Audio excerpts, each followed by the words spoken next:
할렐루야, 반갑습니다. 이 밤에도 성령 가득, 성령 충만한 기도의 시간이 되기를 축복합니다. 사도행전 12장의 말씀을 통해서 오늘은 작은 한 소녀 로데에 대한 이야기를 함께 나누려고 합니다. 로데라는 이름 들어보셨나요? 성경에 딱 한 번 등장하는 이름인데요. 이 로데라는 한 소녀가 나오고, 이 로데라는 이름의 뜻이 있어요. 혹시 로데의 이름의 뜻을 아십니까? 뜻이 장미꽃이에요. 예쁘죠? 이 로데라는 이름이 장미입니다. 그래서 로데 꽃 파는 가게들도 많이 있어요. 로데라는 이름의 꽃 파는 가게 있어요. 자, 오늘 본문의 배경을 보면 초대교회가 있는데요. 초대교회가 성령의 강림의 오순절 사건을 경험하고 교회가 엄청 부흥을 해요. 말씀을 증거할 때마다 성령의 역사가 일어나고 세례를 받고 회개하는 역사가 곳곳마다 일어나고 역사되는 것을 경험하게 되죠. 이와 동시에 무엇도 함께 일어납니까? 교회를 향한 핍박도 일어나고 박해도 함께 일어납니다. 이 박해가요, 유대인들도 박해를 하고 뿐만 아니라 로마의 사람들도, 로마 당국도 박해를 하는 겁니다. 급기야 누가 순교를 당하느냐? 우리가 이미 공부했던 스데반 집사님이 순교를 당하게 돼요. 스데반 집사가 순교를 당한 이후에 대대적인 기독교에 대한 탄압이 이제는 본격적으로 일어나기 시작하죠. 그래서 오늘 본문 12장 1절 말씀을 보게 되면은 이 야고보라는 요한의 형제 야고보가 순교하는 사건까지 벌어지게 되는 겁니다. 그런데요, 이 야고보라는 이 사도가 이때 그 당시에 분봉왕이 누구였느냐면 헤롯 아그리파 1세였어요. 이 사람이 야고보 사도를 순교하여 죽이자 유대인들이 엄청 기뻐하는 모습을 봤습니다. 2절과 3절의 이야기인데 한번 읽어볼까요? 2절 3절 시작. 요한의 형제 야고보를 칼로 죽이니 유대인들이 이 일을 어떻게 했습니까? 기뻐했어. 그래서 누구까지 잡느냐? 이 초대교회의 수장인 베드로까지 잡아서 감옥에 넣습니다. 왜 감옥에 넣느냐? 무교절이라, 유대인의 절기라서 이제 바로 죽일 수가 없어서 감옥에 넣었다가 무교절이 끝나면 이 베드로조차도 죽이려고 감옥에 넣었어요. 근데 이 감옥에 넣었을 때에 어떻게 감옥에 넣느냐? 병사들을 16명 총동원시켜가지고 이 감옥 문을요, 겹겹이 이게 감시하여서 못 빠져나가도록 이 아그리파 1세가 그렇게 했던 겁니다. 그러니까 이 아그리파 1세는요, 유대인들은요 되게 좋아했어요. 아그리파 1세는 유대교를 믿는 유대인들은 되게 좋아를 했는데, 문제는 이 기독교를 믿는 유대인들은 싫어했어요. 왜냐하면 분봉왕 그 자체가요, 유대인들의 힘을 얻지 않으면 유대 땅에서 왕이 될 수가 없는 위치였거든요. 그런데 이 유대인들의 마음을 살 수 있는 것이 뭐냐? 기독교인들을 죽이니까 유대인들을 좋아하네? 그래서 이 사도 베드로까지 죽이려고 했던 겁니다. 그래서 이제 절기가 끝나면 베드로를 죽이기 위하여 감옥에 넣었던 것이죠. 그런데 이 소식을 들었던 예루살렘 성도의 교인들은 뭘 했느냐? 여러분, 마가의 다락방에 모여서 베드로의 출소, 석방을 위하여 정말 열심히 기도를 했던 것이죠. 오늘 이 밤에 우리가 모여서 기도하는 것처럼 그들도 열심히 모여서 이 베드로를 석방시켜 달라고, 죽으면 안 됩니다, 하나님 석방시켜 달라고 기도를 했던 거예요. 거기에 누가 있었느냐? 바로 로데라는 작은 소녀도 함께 기도하고 있었던 겁니다. 이제 감옥에 갇힌 베드로는요, 그 다음날 해가 뜨면 죽을 수밖에 없는 상황이에요. 그런데요, 베드로가요, 그 다음날 죽는데도 잠을 잘 자요.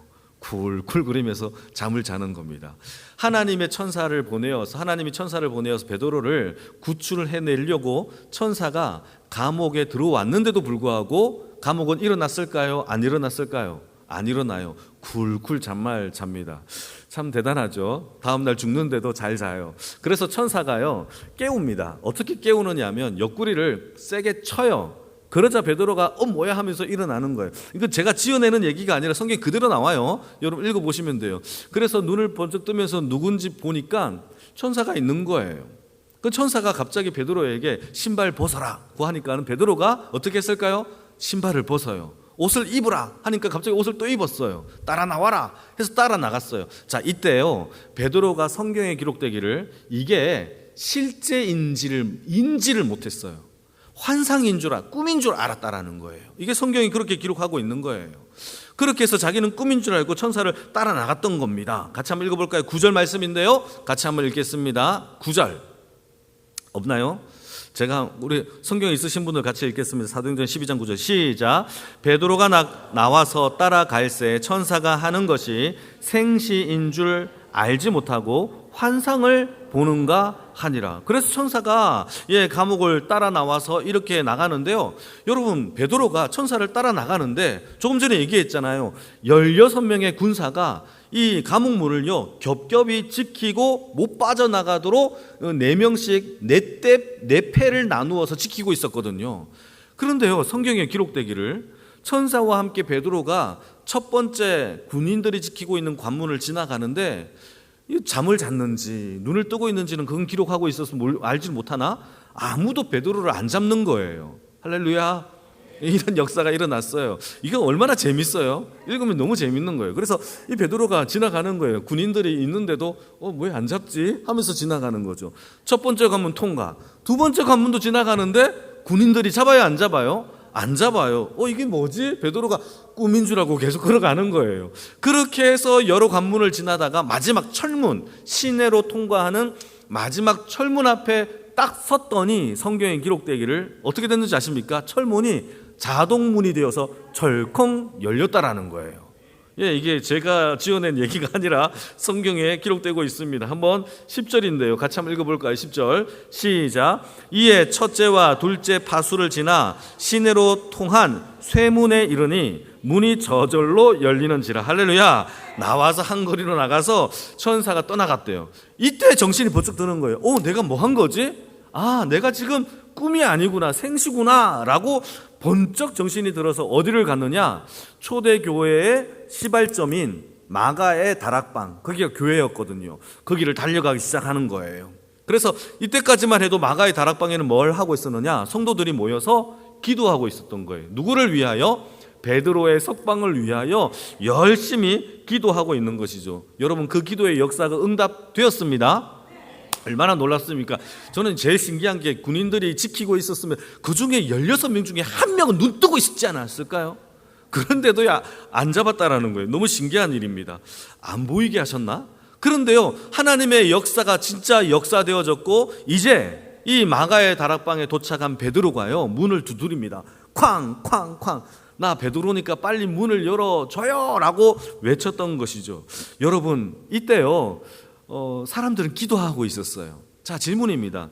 사람들이 기도하고 있었을 때에 문을 두드리는 소리를 사람들이 기도하는 도중에 들었을까요? 못 들었을까요? 제 생각에는요 들었을 것 같아요. 쾅쾅쾅 두드리는 소리를 들었겠죠. 그런데요 아무도 안 일어나요. 근데 누가 들었느냐?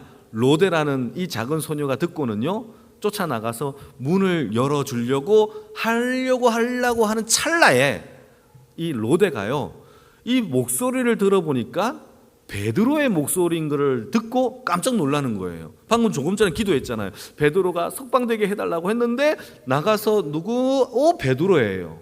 깜짝 놀라서 이 로데가 얼마나 놀랐느냐? 보통 문을 열어주고 들어가야 되잖아요. 문도 안 열어주고 쫓아 들어가서 기도하고 있는 성도들에게 외치는 거예요. 밖에 베드로가 와 있다고 라고 크게 소리를 외친 거예요. 여러분 너무 재밌지 않아요? 재밌죠? 그런데요 성도님들이 기도하다가 이 로데를 보면서 조용히 해 그러면서 하는 말이 너가 미쳤구나, 제정신이 아니야, 우리가 기도하고 있지만 설마 나왔을까, 이렇게 이야기를 하는 거예요. 이것도 제가 지어낸 얘기가 아니라 15절입니다. 같이 한번 읽어볼까요? 15절 시작. 그들이 말하되 네가 미쳤다 하나 여자아이는 힘써 말하되 참말이라 하니 그들이 말하되 그러면 그의 천사가 왔겠지라고 이야기하는 거예요. 믿었어요? 안 믿었어요? 안 믿는 거예요. 여러분 이들은 기도는 했지만 기도의 능력까지는 믿지 않았던 거예요. 여러분 우리가 오늘 밤에 기도하잖아요. 기도하는데 기도를 열심히 하는 것도 중요하죠. 여러분 기도한 후에 이 기도의 능력을 베푸시는 하나님도 믿으시기를 축복합니다. 우리가 하나님의 능력까지 믿지 않으면 기도할 이유가 뭐가 있나요?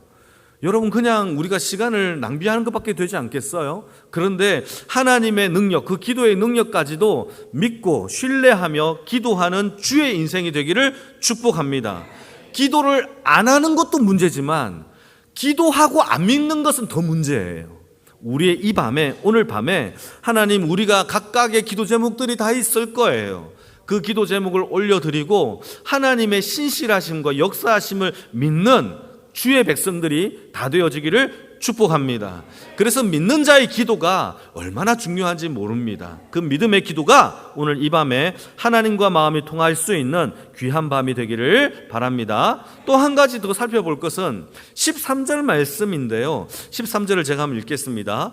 베드로가 대문을 두드린데 로데라 하는 여자아이가 영접하러 나왔다라는 거예요. 13절에.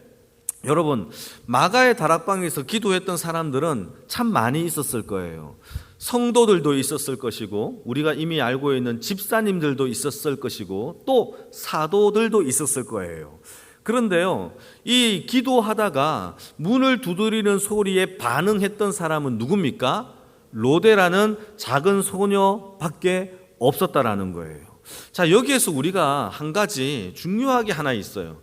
기도도 중요해요. 맞죠? 그런데요, 기도 밖에, 문 밖에서 문을 두드리며 우리의 도움을 구하는 호소의 소리에도 반응할 수 있는 주의 백성이 되기를 축복합니다. 우리는요, 기도가 참 중요하기 때문에 다른 사람들의 SOS, 도움과 간청과 어려움을 자꾸 망각을 할 때가 많아요. 교회가, 예배가, 또 신앙과 봉사가 중요한데 정작 돌보아야 할 나의 가정과 이웃을 돌보지 않는다면 우리의 예배와 찬양과 하나님의 헌신이 하나님이 과연 기뻐하실까요? 우리의 예배도 중요해요. 그런데요, 옆에서 도와달라고 하는 작은 소리에도 반응할 수 있는 진짜 기도의 사람이 되어지기를 주님의 이름으로 축복합니다. 이게 참 중요하죠. 선한 사마리아 이야기가 누가복음 10장에 나오는데, 이웃이 강도를 만나서 모든 것을 잃어버리고 피를 흘려 죽어갑니다. 이때요, 3명의 사람이 그 길목을 지나가는데 첫 번째는요, 율법 교사가 지나가요. 율법 교사가 이 죽어가는 사람을 도왔을까요? 안 도왔을까요? 안 도와요. 왜 그런지 아십니까? 율법에 죽은 사람은 부정한 사람이니까 율법 교사는요, 율법 때문에 사람을 안 도와요. 율법을 지켜야 되기 때문에, 그러면서 안 도와주는 거예요. 두 번째, 레위 사람은요, 도와줬을까요? 안 도와줬을까요?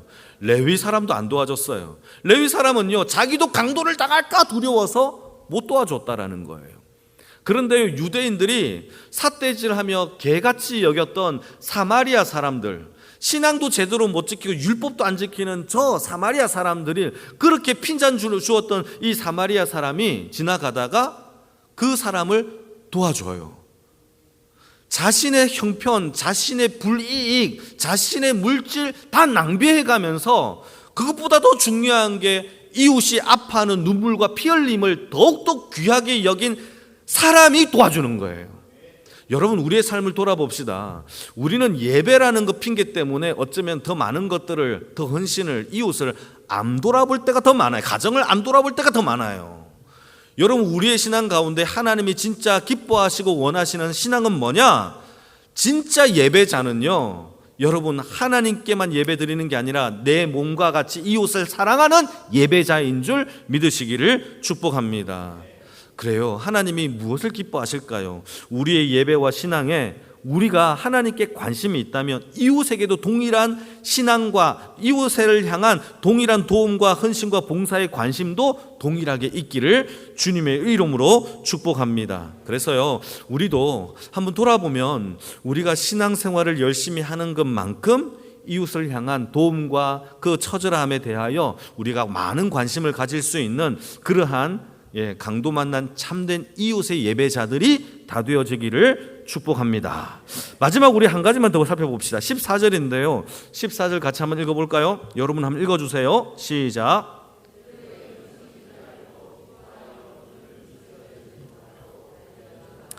베드로의 음성인 줄 알고 기뻐하여 문을 미처 열지 못하고 달려 들어가 말하되 베드로가 대문 밖에 서 있었다. 여러분 지금 이 로데라는 여자애가 여러분 기도하고 있는 어른들이 많잖아요. 사도들도 있고 집사님들, 성도님들도 다 이렇게 나이 많으신 분들이 있는데 작은 소녀가 만약에 베드로의 음성을 듣고 들어가서 베드로의 음성을 내가 들었다, 밖에 베드로가 와 있다라는 것을 만약에 조금이라도 미심쩍었다면 과연 이렇게 확신에 찬 사람의 말처럼 할 수 있었을까요? 없었을까요? 없었겠죠. 어르신들도 다 있는데 조그만 애가 와가지고 밖에 베드로가 있다라고 거짓말 칠 수는 없는 거잖아요. 로데는요 지금 이 상황이 100% 확신일까요? 불확실일까요? 확신인 거예요. 자, 그러면 로데는 어떻게 베드로의 음성을 단번에 알아차렸을까요? 성경에는 그 자세한 이유는 나와 있지 않아요. 그런데요 추측할 수가 있죠. 로데는요 베드로의 설교나 그의 가르침과 그의 옆에서 항상 그 음성을요 항상 듣고 자랐던 하나의 성도였던 겁니다. 맞죠? 그러니까 베드로의 음성을 듣고도 단번에 확신에 찬 베드로였다라고 말할 수가 있는 거예요. 저는 이 말씀을 준비하면서 여러분 제가 이제 3년을 넘어간 지 4년째 되어 가고 있는데 밖에서 내 목소리만 듣고도 유한 목사님을 알 수 있는 분들은 아멘. 여러분들은 그래도 되게 순하고 착한 양이시네요. 여러분 저는 이런 생각을 해봤어요. 과연 내 목소리를 알까? 여러분 요한복음 10장의 말씀을 보게 되면 목자와 양의 관계 속에서 다른 걸 하나도 얘기를 안 해요. 크기와 등치와 어느 정도의 양털을 가지고 있는 양들 이런 거는 하나도 기록되고 있지 않아요. 뭘 기록하고 있느냐? 양과 목자의 관계 속에서는 딱 하나밖에 없어요. 양은요 목자의 목소리 음성을 듣고 목자를 따라간대요. 그게 뭡니까? 친밀한 영적인 교제라는 것이죠. 여러분 우리는 세상의 소리에 너무 많은 귀를 기울여요. 여러분 제가 어떤 집사님과 교제를 하다가 이런 얘기를 한 적이 있어요. 요즘 목사님 저는 너무 회개할 게 많아요. 뭘 회개합니까? 저는 요즘에 하나님의 말씀보다는 유튜브의 소리를 너무 많이 듣고 있어요. 근데 그 얘기가요 여러분 우리 중에서 부정할 사람이 많이 없을 거예요. 참 많은 나이가 드신 분들이나 어린 분들이나 다 똑같이 핸드폰을 들고 그걸 틱톡을 듣든지 유튜브를 듣든지 뭘 자꾸 듣고 있어요. 깔깔깔깔 혼자 웃고 있는데 보면은 핸드폰 보고 웃고 있는 거예요. 여러분 우리는요 하나님의 음성과 목자의 음성을 듣기보다는 세상의 목소리와 그 소리에 너무 많은 민감한 반응을 하고 있다라는 거죠. 우리의 삶에 오직 예수의 목소리에 하나님의 음성에 반응하는 주의 인생이 되기를 축복합니다.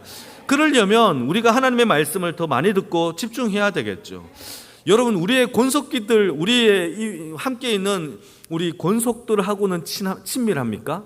그의 음성을 듣고 아무개 집사님, 아무개 권사님이구나 이거를 알 수 있을까요? 여러분 영적인 친밀한 교제가 우리의 삶 가운데 일어나기를 축복합니다. 이게 있어야 되는 것이죠. 악한 세상은요 우리에게 다른 소리를 자꾸 들려줘요.